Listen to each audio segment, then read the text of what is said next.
آسام میں مدارس بند کرنے کا فیصلہ آئیو کے آئین کے خلاف اور سراسر غلط ہے، کہا مولانا ولی رحمانی نے۔ آسام مدرسہ بندی کو لے کر کے مولانا ولی رحمانی نے ایک سوال کھڑا کیا ہے۔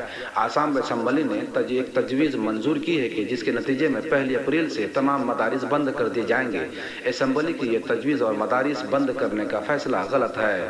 آئین میں موجود بنیادی حقوق کی دفعہ 30 کی کھلی مخالفت ہے، کہا مولانا ولی رحمانی نے، اور ان خیالات کا اظہار کرتے ہوئے ایک صحافی ملاقات میں میری شہید مفکر اسلام حضرت مولانا محمد ولی رحمانی شہزادہ نصیر خان کا رحمانی منگر نے کہا ہے کہ انہوں نے کہا ہے کہ کسی اسمبلی یا پارلیمنٹ کو آئین ہند کے بنیادی حقوق کی دفعات کے خلاف قانون سازی کا حق نہیں ہے۔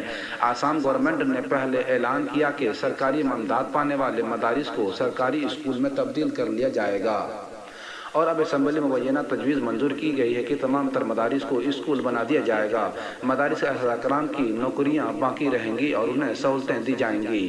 امیر شریعت حضرت مولانا ولی رحمانی نے پرجوش انداز میں کہا ہے کہ مدارس میں وہ آئین کے بنیادی حقوق کی دفعات 29 اور 30 کے دائرے میں ہیں اور ان کی اصل حیثیت کو بدلا نہیں جا سکتا۔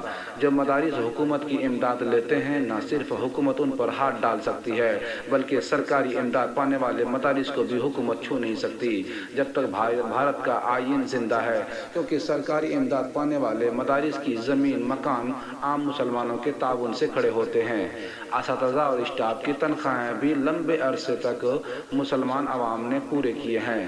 عوام کی طرف سے عمارتوں کے بنانے کا سلسلہ بھی جاری ہے۔ صرف اساتذہ کرام اور اسٹاف کی جزوی یا کلی تنخواہ دینے کی وجہ سے مدرسے کی بنیادی نوعیت نہیں بدلی جا سکتی اور وہ آئین کی دفعہ 29 اور 30 سے باہر نہیں ہو جاتے۔ امیر شریعت حضرت مولانا ولی رحمانی صاحب نے اظہار رائے کرتے ہوئے کہا ہے کہ آسام حکومت کی دہشت گردی کا یہ ایک نمونہ ہے اور آئین ہند کو نظر انداز کرنے کی ایک مثال ہے۔ اس صورتحال کو عدالت سے نپٹنے کی کوشش شروع ہو چکی ہے۔